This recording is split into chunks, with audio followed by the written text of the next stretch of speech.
Boa noite, meus amiguinhos! Não pode? Vamos lá, de novo. Boa noite, meus queridos! Sejam bem-vindos a mais uma aula aqui no Numberflix. Aula 3 de Química. A aula de hoje é intitulada Sistema Homogêneo e Heterogêneo, vários sistemas químicos. E é uma aula bem rapidinha aí, que a gente vai passar por 2 pontos, com o objetivo principal de entender o que é a densidade, quais as suas implicações, e diferenciar um estado homogêneo de um estado heterogêneo tranquilo.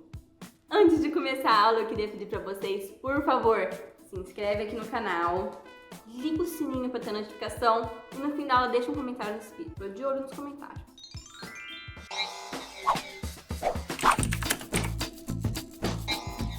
Então vamos lá, densidade. Gente, densidade, na verdade, é um conceito mais relacionado com física, mecânica, fluidos, mecânica dos fluidos, física, termofísica, transferência de calor. Mas, como sempre, eu vou passar na frente deles. Porque a química é uma matéria muito mais legal, que avança muito mais rápido que eles. Beleza? A densidade ela é definida como a razão entre a massa e o volume de um sistema. Então, densidade é a divisão da massa pelo volume. Volume com V maiúsculo. Volume com V minúsculo é volume específico. Outra coisa. O que é importante em relação à densidade não é necessariamente saber qual a densidade da matéria, mas saber se ela é mais ou menos densa que outros materiais. Isso é uma coisa que ajuda a gente a resolver vários problemas sem necessariamente ter números. Porque assim, se a gente souber se a densidade é maior, menor ou se é parecida, a gente consegue saber se uma substância na outra vai ascender, se vai descender, se vai ficar misturada ali no meio. Então a gente consegue fazer isso sem necessariamente saber os valores, sabendo só se é maior ou menor. Vocês viram, né? Que roubaram o mouse que eu usava pra passar, então agora constantemente vai aparecer esse mouse Um exemplo de como a relatividade da densidade é importante é o nosso querido combustível 100% nacional, não fóssil, baratíssimo, o etanol, ou C2H6O. Quer dizer, tá barato agora que a gente tá na quarentena e ninguém tá andando de carro, porque tava R$3 quando eu tava de férias em Ribeirão. O etanol, ele é um combustível muito solúvel em água. Por ser muito solúvel em água, quando criou-se o etanol, alguns produtores misturavam etanol com água, então eles vendiam menos etanol e ganhavam o mesmo tanto.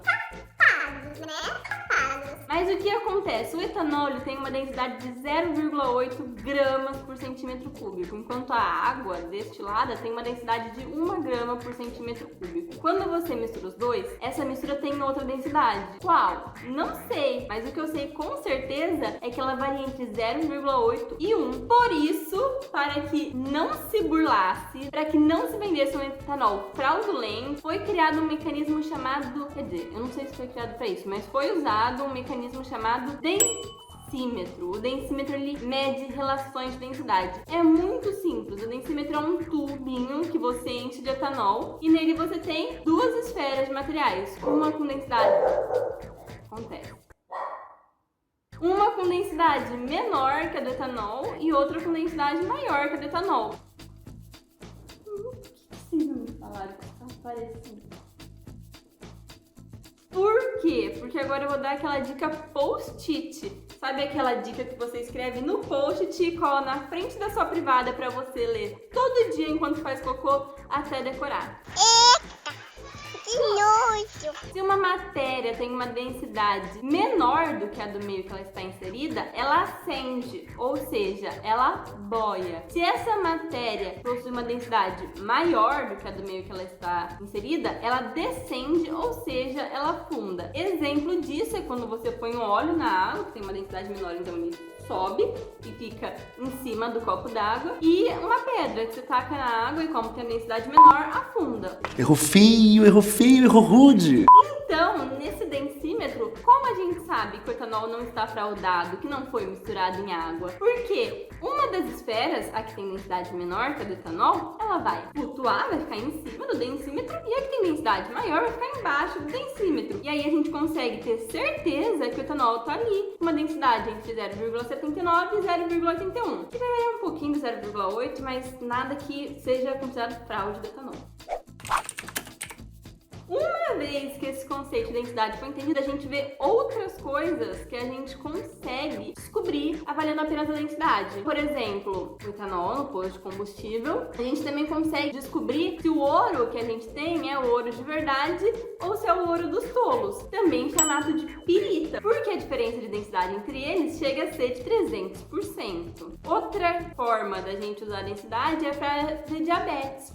A densidade da urina de quem tem diabetes é maior do que a densidade da urina de quem não tem diabetes, tá? Que não é o modo mais eficiente de descobrir se alguém tem ou não diabetes, mas é um modo de descobrir se alguém tem ou não diabetes. Que bom!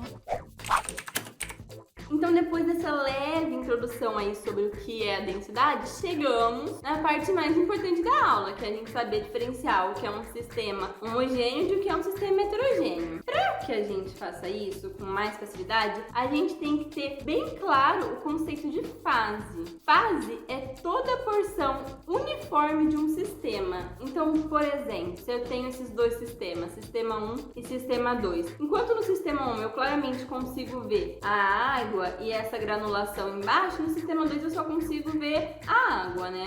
Mas, para a fase ser distinta, não basta apenas a aparência ser diferente, porque às vezes o nosso olho não percebe uma diferença, mas tem. Um bom exemplo disso é aquelas bolinhas, sabe aquelas bolinhas de encher na água? Tem algumas que são transparentes. Se você joga ela dentro de um copo d'água, dependendo do ângulo que você está olhando, você não consegue ver, mas elas estão lá. Bazinga! Aí são outra fase, uma fase sólida, gelatinosa, dentro da fase líquida que é a água. Então, para ser outra fase, elas têm que ter toda a sua porção uniforme, não só visualmente, mas também a sua densidade, que a gente acabou de aprender, seu ponto de fusão, seu ponto de ebulição, seu poder calorífico, sua composição, dentre outras coisas. Então, quando a gente analisa um sistema, a gente consegue descobrir se ele é monofásico, que é quando ele tem uma fase só, e aí nesse caso ele é um sistema homogêneo. Caso ele não seja homogêneo, ele seja heterogêneo, isso quer dizer que ele tem mais de uma fase. Se ele tiver 2 fases, ele é um bifásico, 3 fases, um trifásico e 4 ou mais fases, um polifásico. É a mesma coisa que para ver se uma palavra é monossílaba, dissílaba, trissílaba ou polissílaba. Só que a gente tá falando de fase agora, então é monofásico, bifásico, trifásico e polifásico. Uma coisa importante. Se eu tenho uma mesma mistura ou uma mesma substância em vários pedaços sólidos no sistema, é uma fase só, tá, gente? Então, por exemplo, se eu tenho uma jarra de suco com 10 cubos de gelo, não são 11 fases, são 2 fases. Uma é o suco e a outra é o gelo. Agora, para não ter erro, eu separei 3 dicas práticas que vão te ajudar a falar quantas fases tem um sistema. Primeira dica: sempre que eu tiver uma mistura de gases, vai ser uma mistura homogênea e monofásica. Por quê? Porque um gás ele se espalha uniformemente em todo o espaço que ele ocupa. Então as moléculas de gás vão se misturar e a gente vai ter o mesmo gás que vai ser uma mistura de gases. Segunda dica: uma mistura de sólidos sempre vai ser heterogênea. Não importa quanto eu misture, se ele estiver na forma sólida, ele vai ser heterogênea, com exclusão de ligas metálicas, porque essas ligas são misturadas quando eles estão no estado líquido, fundidas, e aí depois elas resfriam e vêm para a fase sólida. Mas depois na faculdade, você vai ver que, dependendo de como é o processo de solidificação, pode sim não ser homogêneo, microscopicamente falando.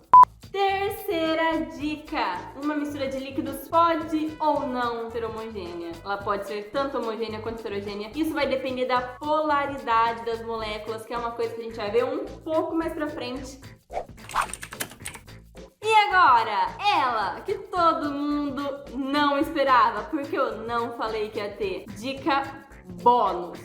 Se aparecer granito no vestibular, o granito é um sólido de 3 fases. O granito é formado por quartzo, por feldspato e por mica. Por isso que é tão caro o granito. Eu queria muito que na minha casa tivesse um balcão, uma ilha enorme com uma tampa de granito. Mas ele é muito caro, então é uma mistura relativamente cara desses 3 lugares. E com isso isso, amorinhos do meu coração, a gente encerra a aula de hoje. Na próxima aula a gente vai invadir a frente do Bruno de física dessa vez. A gente vai falar um pouco sobre modelo atômico de Dalton. Também vamos falar sobre alotropia e análise imediata, que são coisas bem importantes aqui em química. Com essas 4 aulas a gente termina essa primeira parte da nossa matéria de química. Eu vou postar depois umas 2 ou 3 aulas de exercício de vestibular pra gente treinar bastante, fazer, porque no vestibular a gente tem em média 90 questões. Se você dividir pelo tempo, você tem em média 3 minutos pra fazer cada questão, e não dá pra perder tempo em questão de química. Questão de química é o tipo de questão que você lê e faz, sabe? É igual questão de...